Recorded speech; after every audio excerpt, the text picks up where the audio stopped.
Oke, selamat pagi semuanya. Semoga anak-anak selalu dalam keadaan sehat dan baik-baik saja ya. Kali ini kita akan mengikuti pembelajaran daring PJOK bersama Sir Dedi di sini ya. Kemarin kita sudah belajar mengenai New Start. Nah, sekarang kelanjutannya. Namun sebelum kita belajar, mari kita berdoa dalam hati kita masing-masing. Berdoa dimulai.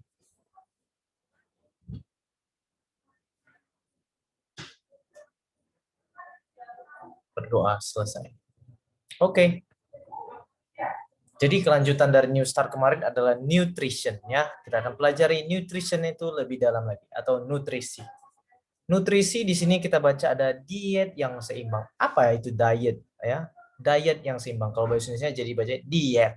Tapi bahasa Inggrisnya diet ya. Diet adalah pola makan. Nah, pola makan yang seimbang berhubungan pastinya dengan nutrisi. Oke. Nah, di sini kita bisa lihat ada waktu ya, bentuk jam ya. Jam, terus ada sendok garpu, ada buah-buahan. Nah, di sini berhubungan dengan pola waktu itu, pola waktu makan ya. Makan yang baik, apa saja itu piringnya buah-buahan, dan waktu yang baik itu bagaimana. Nah, di sinilah disebut dengan diet yang seimbang atau pola makan yang seimbang. Oke. Diet yang seimbang atau pola makan yang seimbang tidak hanya ditentukan oleh jenis makanan, tetapi ditentukan juga oleh faktor-faktor lain ya. Banyak hal-hal yang membuat makanan itu bukan karena harus makan es krim, makan daging, itu baru seimbang, tapi banyak hal-hal lain yang menentukan bagaimana pola makan yang seimbang itu. Apa saja di antaranya itu? Oke. Ini dia ya. Ada 7K, 7K. 7 key ya. Ada 7 kunci supaya kita boleh makan pola makan yang seimbang ya. Atau diet yang seimbang itu. Pertama dipengaruhi oleh kondisi, kualitas, kuantitas, keanekaragaman, keteraturan, keamanan, dan kontinuitas. Kontinuitas ya.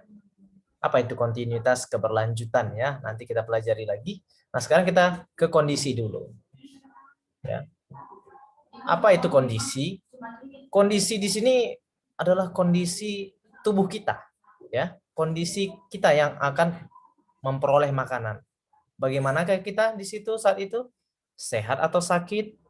Ya, jadi kalau orang sakit berbeda ya makanannya. Dia nggak bisa kalau sakit apa nggak bisa makan yang ini gitu ya. Ada ya. Kalau sakit perut nggak bisa mungkin dia makan yang keras dulu. Atau kalau sakit asam lambung nggak bisa makan yang pedas ya. Terus usia muda, usia tua ya, anak-anak bayi nggak boleh makan yang keras, harus bubur, ya kan? Kalau orang tua udah juga makan bubur ya, nggak bisa makan yang keras karena giginya sudah ompong ya. Laki-laki atau perempuan ya berpengaruh ya dengan hormon. Ada makanan yang mempengaruhi kalau untuk orang tua kita ya biar subur ya, biar punya dedek lagi ya, itu ada pengaruh makanan untuk laki-laki dan perempuan ya. Pekerjaan, aktivitas, kebiasaan ya. Pekerjaan yang berat butuh makanan yang ekstra. Misalnya petani, nggak bisa dia hanya makan roti biskuit ya, dia harus makan nasi yang penuh karbohidrat ya. Kalau cuma makan roti yang itu roti yang sandwich itu nggak cukup ya. Terus budaya juga berpengaruh ya, kebiasaan budaya kita ya. Kalau orang Indonesia atau orang Batak nggak lengkap rasanya, makanan itu nggak pakai nasi ya. Udah makan mie juga harus pakai nasi, padahal itu sama-sama karbohidrat ya. Kemudian ketersediaan makanan secara lokal ya. Kondisi di mana ada nggak tumbuhan ini tumbuh tempat kita, misalnya, aduh kita harus makan gandum padahal gandum nggak tumbuh tempat kita kan, yang tumbuhnya beras atau ubi atau singkong ya kan. Jadi eh, ketersediaan makanan secara lokal juga mempengaruhi ya. Inilah yang disebut dengan kondisi ya. Kondisi ya, kebutuhan nutrisi, tekstur makanan dan pola makan yang baik bagi seseorang ditentukan oleh kondisi keadaan secara individual ya. Nah, karena tidak semua orang dapat memakan makanan yang sama, walaupun itu dianggap sehat, walaupun demikian prinsip makanan yang seimbang harus sama. Jadi misalnya kan kita, oh kalau makan apel itu baru sehat buahnya. Ya kalau nggak tumbuh apel di tempat kita bagaimana, ya kan? Tidak ada ketersediaan secara lokal, ya kan? Ya kita makan pisang cukup, ya kan? Gitu ya. Oke, lanjut. Lanjut selanjutnya di sini ada WHO Healthy Diet. The exact makeup a diversified, balanced, and healthy diet will vary depending on the individual needs, age, gender. Nah, ini berdasarkan WHO yang tadi 7K tadi ya. Ini tentang pola makan yang sehat itu dipengaruhi oleh age katanya, umur ya, gender atau jenis kelamin, perempuan laki-laki, lifestyle ya. Ini pekerjaan ya, misalnya petani, orang kantoran kan berbeda makanannya, kebutuhannya kan. Degree of physical activity ya. Ya, sama ini yang tadi dengan pekerjaan tadi ya. Lifestyle ini lebih ke gaya hidup, pola hidup ya. Budaya. Nah, ya, itu yang tadi. Oke, kita lanjut. Nah, yang kedua, kualitas ya. Di sini makanan itu yang dietnya seimbang itu apa? Berkualitas. Nah, yang berkualitas itu apa? Makanan yang mampu menyediakan vitamin, mineral, antioksidan yang cukup tanpa menyebabkan kelebihan atau kekurangan kalori. Kombinasi dan variasi makanan berbasis tumbuhan utuh. Nah, di sini kita sudah tahu apa itu vitamin ya. Vitamin adalah zat-zat yang dibutuhkan oleh tubuh ya. Ada vitamin A, B, C ya kalau kita tahu. Mineral itu apa? Zat-zat seperti seng, besi, terus kalium. Nah, itu mineral yang dibutuhkan oleh tubuh. Itu semua terdapat di tumbuhan ternyata ya. Ya, tumbuhan utuh katanya di sini. Dan kita tidak boleh kelebihan atau kekurangan kalori. Nah, kalori itu apa? Kalori adalah bahan yang dibutuhkan oleh tubuh untuk melakukan aktivitasnya ya. Kata kalori itu berasal dari kata kalor, panas. Jadi ada yang dibakar di dalam tubuh itu sehingga badan kita panas. Apa? Zat-zat makanan tadi diubah jadi tenaga panas suhu tubuh. Makanya dibilang kalori. Jadi kalau kita tubuh nggak bekerja, artinya tubuh nggak menghasilkan panas. Makanya orang mati itu badannya dingin. Ya. Kenapa? Karena tubuhnya nggak bekerja lagi, tidak menghasilkan kalor atau panas tadi. Ya, jadi kita butuh kalori ya. Oke, lanjut. Nah, ini dia komposisi atau nutrisi yang dibutuhkan tubuh ya.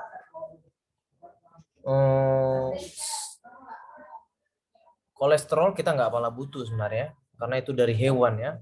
Lemak, protein, beta karotin, dietary fiber ya di sini ya. Vitamin C, folat, vitamin E, besi, magnesium, kalsium ya. Di sini terdiri dari tadi vitamin dan mineral tadi ya, vitamin mineral ya. Nah, ini kita butuhkan.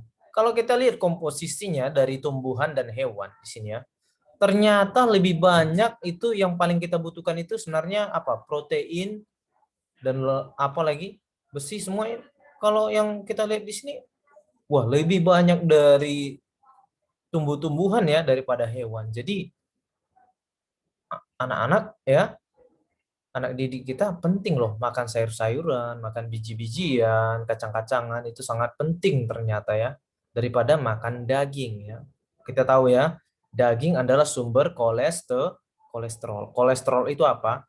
Kolesterol adalah asam yang menumpuk atau asam lemak ya yang menumpuk nanti di saluran darah yang membuat orang sakit stroke, sakit jantung ya.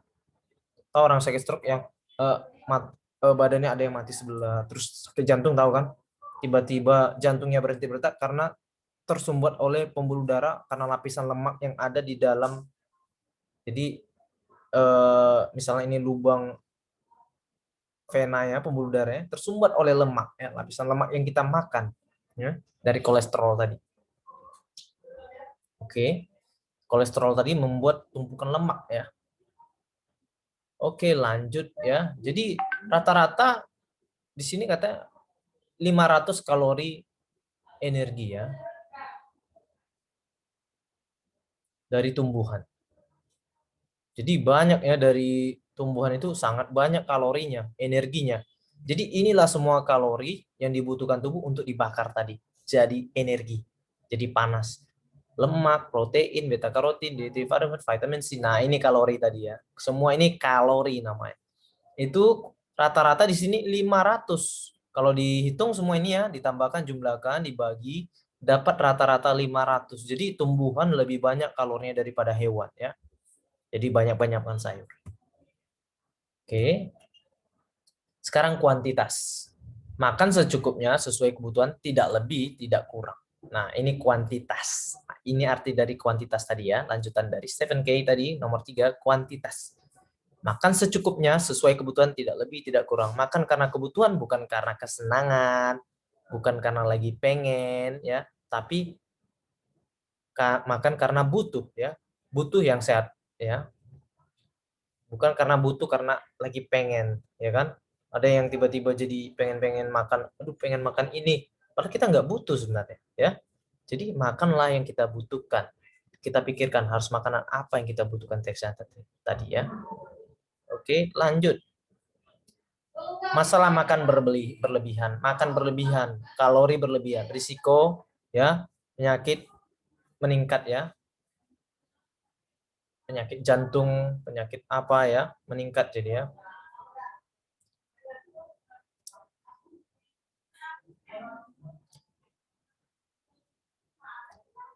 Di sini ada tips sederhana untuk menentukan kebutuhan jumlah makan ya.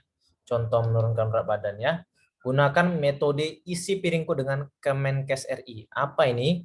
Lauk pauk, buah-buahan, sayur-sayuran, makanan pokok. Nah, kita bisa lihat di sini. Di sini ada cuci tangan pakai sabun dulu kalau nggak pakai sendok ya.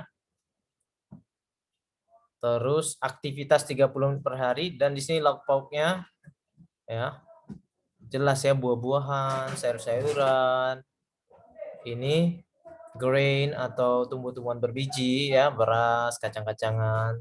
Nah, inilah makanan yang sehat, yang penuh atau cukup kalorinya. Oke. Makan 3 kali sehari tanpa makan di antara jam makan. Biar nggak gemuk, biar nggak kurus ya. Kita harus makan 3 kali sehari ya, dan tidak makan di antara jam makan. Jadi misalnya makan pagi jam 6, nah jangan makan lagi sampai jam 12 ya. Jangan makan lagi sampai jam 12 baru makan. Terus jam 6 lagi, jam 6 sore baru makan lagi. Nggak ada makan di antara jam makan tersebut ya. Sehingga kita boleh hidup sehat. Oke. Pantau berat badan secara berkala, seminggu sekali tentukan hari apa, bangun pagi, terus buang air rutin ya, timbang berat badan. Oke.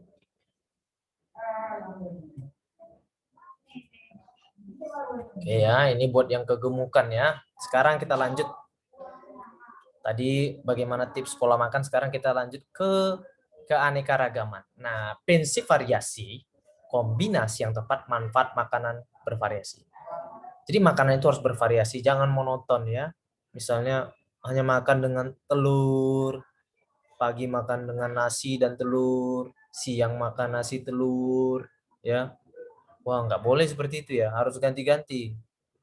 Kalau bisa, kalau nggak ada telur misalnya, nggak ada di rumah lagi, cuma telur, ya udah, tempe lebih murah kok, ya kan? Tempe bisa banyak, tahu juga lebih murah daripada telur, ya kan? Banyak lagi kalau sudah dapat satu potong. Nah, jadi kita makanan itu harus bervariasi, jangan hanya telur. Kecukupan protein kita bukan dari hewan saja tadi kan katanya, tapi dari tumbuh-tumbuhan. Nah, protein paling tertinggi itu ternyata bukan dari daging, tapi dari tumbuh-tumbuhan, atau kalau paling banyak itu sih dari kacang-kacangan, terutama kacang kedelai ya.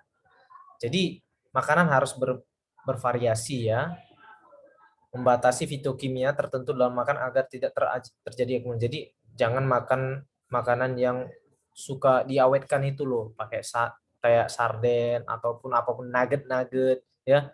Itu dikurangin karena mengandung fitokimia ya, atau mengandung pengawet yang kalau kita tumpuk pengawet dalam tubuh kita, wah pastinya nggak sehat loh ya. Badan kita diawetkan kok, kita kan bukan benda mati, benda hidup, kok diawetkan ya kan.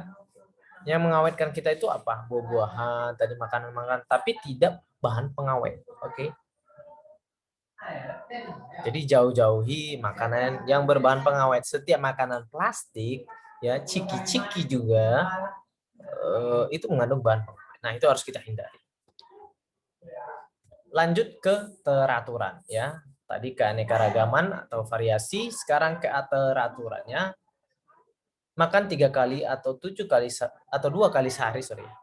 Dengan berpatokan pada kecukupan kalori, makan pada jam makan yang sudah direncanakan secara teratur konsisten. Makan pada jam makan bukan patokan rasa lapar, akan mempermudah seorang mengontrol jumlah makanan. Jadi makan pada jam yang sudah ditentukan, ya, jam makan. Jangan lagi makan tempat lain. Kalau makan waktu bukan tempat lain, waktu yang lain, nanti pola makan kita tidak teratur, ya. Makan 3 atau 2 kali sehari bisa, Sir. Makan 2 kali sehari bisa. Makan pagi, makan siang, malam nggak usah makan, ya. Kenapa? Karena malam kita nggak ada beraktivitas. Jadi kalau mau sehat boleh nggak makan malam, tapi jangan langsung, ya, bertahap, ya. Oke, selanjutnya ini contoh resiko makanan tidak teratur, ya. Jadi di sini pola makan yang tidak teratur itu menyebabkan gangguan pencernaan saluran di sini, ya. Lanjut, ini keenam, ya. Dua terakhir. Keamanan. Hindari xenobiotik, bahan-bahan berbahaya pada makanan yang secara alamiah tidak ada. Ya. Nah, ini dia tadi yang saya bilang tadi di fitokimia tadi, ya. Proses industri. Apa itu makanan-makanan yang berbahaya? Apa itu? Yang mengandung pewarna, perisa, pengawet, ya. Terus mengandung polutan, merkuri, PCB, dioksin, hormon, antibiotika dan lain-lain. Nah, ini sangat berbahaya, ya, bagi tubuh kita, ya. Keamanan. Inilah kita harus penting menjaga keamanan makanan kita. Tahu nggak, anak-anak? Makanan ciki-ciki, makanan sosis-sosis yang merah-merah itu, tahu merah kenapa sebenarnya? Itu karena mengandung bahan pewarna makanan, ya.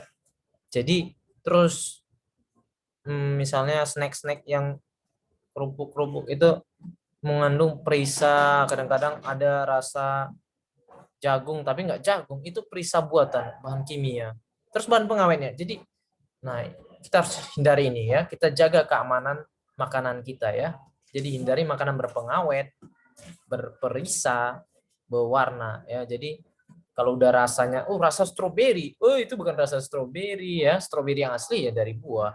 Nggak ada lagi dari misalnya dari es atau es krim. Aduh, itu sudah bahan kimia, ya. Perisa, bukan stroberi asli, itu namanya perisa, ya, bahan kimia yang dibuat menyerupai rasa stroberi atau rasa apapun itu, ya. Itu bahan kimia tidak sehat. Lanjut, kontinuitas. Nah, ini terakhir, ya. Pola makan itu nggak bisa hanya sekali, hari ini aku makan sehat, besok enggak, ya. Jadi kalau makan sehat ya tiap hari, harus berkelanjutan, ya. Pola makan yang berkelanjutan, ya. Bukan karena program periode waktu, aku mau pola makan sehat dulu hari ini atau minggu ini, enggak, ya. Pola makan itu harus lanjut, ya, sehingga nutrisi kita dapat itu bukan hari ini aja gitu loh, besok enggak, tapi berkelanjutan, ya. Makan dengan senang hati, bukan karena instruksi atau perintah, ya. Jadi karena disuruh mama makan, makan, cepat, ya. Makan itu sayurmu. Jangan apa? Jangan karena diperintah, ya, karena instruksi kita makan, tapi karena senang hati. Senang hati, ketika makan itu dicerna dengan senang hati, maka tubuh kita akan sehat, ya. Oke. Jadi sampai di sini, ya, pembelajaran kita mengenai nutrisi. Selanjutnya kita akan lanjutkan lagi nanti dengan exercise, ya. Habis new start itu kan nutrition, exercise, ya, lagi, ya. Kita lanjutkan besok dengan exercise. Oke. Sampai di sini pembelajaran kita. Saya harap kalian punya catatan, ya, dari video pembelajaran ini sehingga nanti kalian bisa mengikuti kuis-kuis yang akan saya berikan di akhir pembelajaran PJOK kita. Oke, sampai di sini dulu. Terima kasih semuanya. Tetap jaga kesehatan, ya. Kalau keluar, Jangan lupa ya, ikuti protokol kesehatan, pakai masker katanya, dan cuci tangan. Oke, jaga jarak. Oke, sampai di sini. Shalom.